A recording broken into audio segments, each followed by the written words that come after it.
All right, let's dive into a book that's, what, 2,500 years old? And yet it's still shaping how generals and, believe it or not, CEOs think today. We're talking about Sun Tzu's The Art of War. But here's the twist. Its most powerful lesson has almost nothing to do with combat.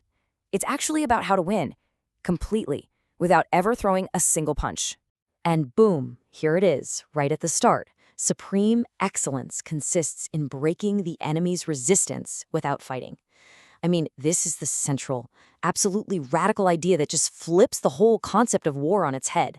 Sun Tzu is basically saying, look, the greatest victory, the real sign of a genius strategist, it's not about crushing your opponent in some epic battle. No, it's about making that battle totally unnecessary in the first place. It's about winning before the fight even has a chance to start. So let's really get this straight. The goal is victory, right? Not battle. And that little distinction, well, it changes everything. It's the reason why this ancient military book is required reading in business schools and for top negotiators. You see, these principles, they apply to basically any competitive situation where you want to win, but you also want to save your energy, your money, your resources. A fight? That's the last resort. That's what happens when your real strategy has already failed. So what's the game plan here? Well, Sun Tzu calls it attack by stratagem. And it's not just one single trick. It's more like a ranked list of strategic choices. The absolute best thing you can do, the gold standard, is to mess up the enemy's plans before they even get off the ground. Next best, break up their friendships, their alliances. Way down the list, like a distant third, is actually attacking their army.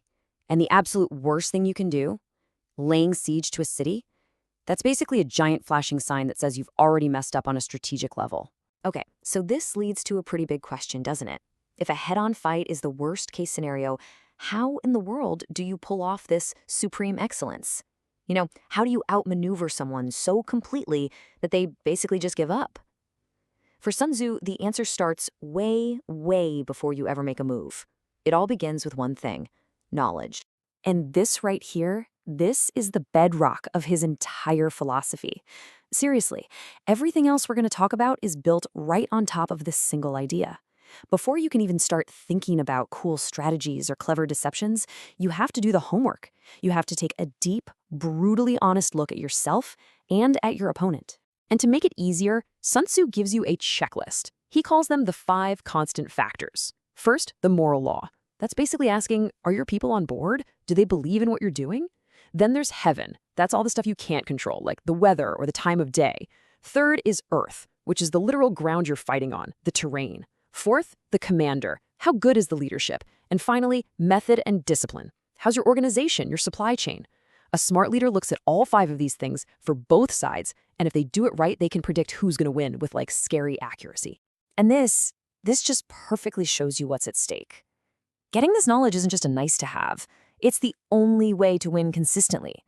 Think about it. If you know the enemy and you know yourself, you're golden. You can fight 100 times and not worry. But if you only know yourself, your odds just drop to 50-50.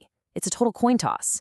And if you know neither yourself nor your enemy, well, Sun Tzu doesn't mince words. You're going to lose every single time. Okay, so now you've got that solid foundation of knowledge. Now you can finally start making moves.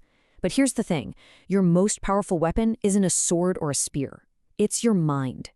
Sun Tzu's famous line is that all warfare is based on deception. What does that mean? It means your job is to control what your opponent thinks is real. You're basically playing mind games. I mean, just check out these tactics. It's all about creating a false picture for your enemy. When you're ready to attack, you look like you can't. When you're moving your forces, you seem totally inactive. If you're close, you make them think you're miles away. If you're far away, you trick them into thinking you're right on their doorstep. You dangle bait to get them to make a stupid move. You pretend to be a mess, totally disorganized just to lure them into a trap. See what's happening? You're becoming the architect of their failure. You're making them make mistakes. So why go to all this trouble just to avoid a fight? I mean, isn't that the point of an army? Well, it's because Sun Tzu was a ruthless pragmatist. He knew that fighting, especially a long, drawn-out conflict, is just incredibly expensive for everybody. Even if you win, you can come out so beaten up and broke that the next guy who comes along can just walk all over you. And to make this point crystal clear, Sun Tzu actually put a price tag on it: 1,000 ounces of silver. That was his estimate for the cost of keeping an army in the field for a single day.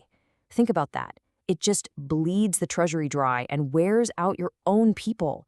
The takeaway couldn't be simpler. Every single day you spend fighting, you are losing. You're just burning through your own strength and resources. And here's his final word on the subject, and it is an absolute statement. There is no instance of a country having benefited from prolonged warfare. He's not saying it's rare. He's saying it never happens. There are zero exceptions. So the goal has to be a quick, decisive win that leaves you as strong as possible. And the perfect win? That's the one you get through sheer brain power without breaking a single thing. Okay, so how does a leader actually put all of this into practice? Well, Sun Tzu, who was a master at making things simple, boils it all down to 5 essential things you need for victory. You can think of this as the ultimate checklist for any leader in any kind of challenge. If you can tick all 5 of these boxes, you're in a very, very good position to win. And just look at this list. It's really the whole book in a nutshell. Number 1 is about knowing when to engage and when to walk away. That's timing. Number 2 is about being flexible, adapting to your opponent's size. Number 3 is all about morale. Is your team united? Number 4 is about preparation and patience, being ready and waiting for your opponent to slip up. And number 5, that's a big one, it's about being trusted to do your job without someone micromanaging you from above. You get all that? That's the whole package. That is the recipe for strategic victory. And that brings us right back to where we started. The real art of war isn't found in the glorious, noisy battles that get written down in history books. No, it's in the quiet, clever, unseen moves that make those battles completely unnecessary. The true master wins so smoothly, so efficiently, that most people don't even realize there was a conflict brewing at all. It just looks easy. So I'll leave you with this to think about. This wisdom, it's not just for ancient generals, right? It's for us. So look at your own life, your job, your negotiations, even your personal challenges, and ask yourself this question. Where is the battle that you can win by not fighting it at all?